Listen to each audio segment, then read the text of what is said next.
नमस्कार। हम सभी अध्याय 6 नए प्रश्न नए विचार का कुछ महत्वपूर्ण एमसीक्यू पढ़ेंगे। सबसे पहले हम क्वेश्चन नंबर 1 देखेंगे। बौद्ध धर्म के संस्थापक कौन थे? इसका आंसर होगा बौद्ध धर्म के संस्थापक सिद्धार्थ थे, जिन्हें गौतम के नाम से भी जाना जाता है। क्वेश्चन नंबर 2, बौद्ध धर्म के संस्थापक सिद्धार्थ का जन्म कब हुआ था? इसका आंसर होगा लगभग 2500 वर्ष पूर्व, यानी कि 2500 वर्ष पहले हुआ था।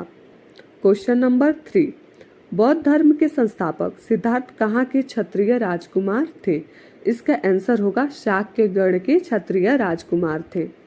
अब हम सभी क्वेश्चन नंबर 4 देखेंगे। गौतम बुद्ध को ज्ञान कहाँ प्राप्त हुआ था तथा ये अपना प्रथम उपदेश कहाँ दिए थे?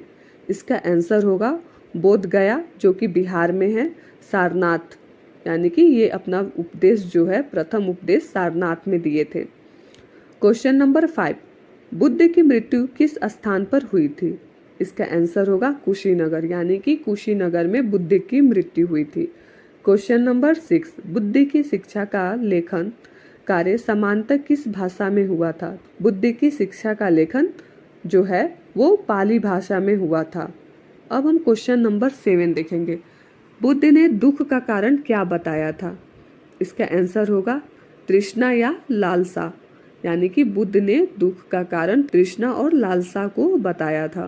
क्वेश्चन नंबर 8, बुद्ध द्वारा पहली बार उपदेश देने की महत्वपूर्ण घटना की स्मृति में कहाँ पर स्तूप बनवाया गया था? इसका आंसर होगा सारनाथ। अब हम क्वेश्चन नंबर 10 देखेंगे। उपनिषद निम्नलिखित में से किन ग्रंथों का हिस्सा था? इसका आंसर होगा उत्तर वैदिक ग्रंथ का हिस्सा था। क्वेश्चन नंबर 11, उपनिषद का शाब्दिक अर्थ क्या होता है? इसका आंसर होगा गुरु के समीप बैठना। क्वेश्चन नंबर 12, भगवान बुद्ध के पिता कहाँ के प्रधान थे? इसका आंसर होगा कपिल वस्तु के शाक्यगढ़ के प्रधान थे। अब हम क्वेश्चन नंबर 13 देखेंगे। संस्कृत व्याकरण की रचना किसके द्वारा की गई थी? इसका आंसर होगा पाणिनि।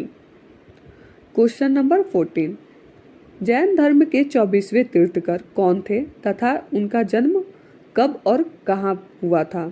इसका आंसर होगा जैन धर्म के 24वें तीर्थकर स्वामी महावीर थे। इनका जन्म 540 ईसा पूर्व वैशाली के कुंड ग्राम में हुआ था। क्वेश्चन नंबर 15, जैन धर्म के 24वें तीर्थकर किस संघ के राजकुमार थे? इसका आंसर होगा वज्जी संघ के लिच्छवी कुल के क्षत्रिय राजकुमार थे। अब हम सभी क्वेश्चन नंबर 16 देखेंगे। स्वामी महावीर ने अपनी शिक्षा किस भाषा में दी थी? इसका आंसर होगा प्राकृतिक भाषा, यानी कि वो प्राकृतिक भाषा में अपनी शिक्षा दिए थे। क्वेश्चन नंबर 17, संघ में रहने वाले बौद्ध भिक्षु के लिए बनाए गए नियमों का संकलन किस ग्रंथ में मिलता है? इसका आंसर होगा विनय पिटक, यानी कि विनय पिटक में मिलता है। क्वेश्चन नंबर 18, उपनिषदों के कई विचारों का विकास बाद में किस प्रसिद्ध विचारक के द्वारा किया गया था? इसका आंसर होगा शंकराचार्य के द्वारा किया गया था। अब हम क्वेश्चन नंबर 19 देखेंगे। व्याकरण से संबंधित अष्टाध्यायी नामक पुस्तक की रचना किसने की थी? इसका आंसर होगा व्याकरणविद पाणिनि ने की थी। क्वेश्चन नंबर 20, स्वामी महावीर की प्रमुख शिक्षा क्या थी?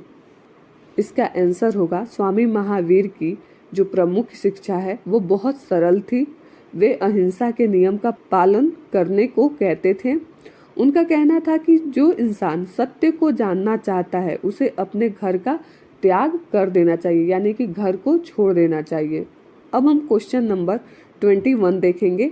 जैन शब्द का अर्थ क्या होता है? इसका आंसर होगा विजेता, यानी कि जैन शब्द का अर्थ जो है वो विजेता होता है। क्वेश्चन नंबर 22, जैन धर्म के अनुयायियों के लिए बनाए गए नियम कौन कौन से हैं? इसका आंसर होगा अनुयायियों को भोजन के लिए भिक्षा मांगकर जीवन बिताना होता था। उन्हें पूरी तरह ईमानदार तथा ब्रह्मचर्य का पालन करना होता था तथा पुरुषों को वस्त्रों सहित सब कुछ त्याग देना होता था। अब हम क्वेश्चन नंबर 23 देखेंगे। बौद्ध भिक्षुओं और भिक्षुणियों के शरण स्थली को क्या कहा जाता था? इसका आंसर होगा विहार, यानी कि विहार कहा जाता था। क्वेश्चन नंबर 24, आश्रम व्यवस्था के अंतर्गत कितने आश्रमों की व्यवस्था की गई थी तथा वे कौन कौन सी व्यवस्था थी? इसका आंसर होगा 4 आश्रमों की व्यवस्था की गई थी और वो 4 आश्रम व्यवस्था ब्रह्मचर्य, गृहस्थ, वानप्रस्थ, संन्यास था। क्वेश्चन नंबर 25, आश्रम व्यवस्था में आश्रम का अर्थ क्या है? इसका आंसर होगा जीवन का एक चरण। इसी प्रकार अध्याय 6 नए प्रश्न नए विचार का MCQ समाप्त हुआ। नमस्कार। मैं आप सभी से कहना चाहती हूँ कि आप सभी वीडियो देख लेने के बाद वीडियो को लाइक, सब्सक्राइब, कमेंट करना मत भूलिएगा। नमस्कार।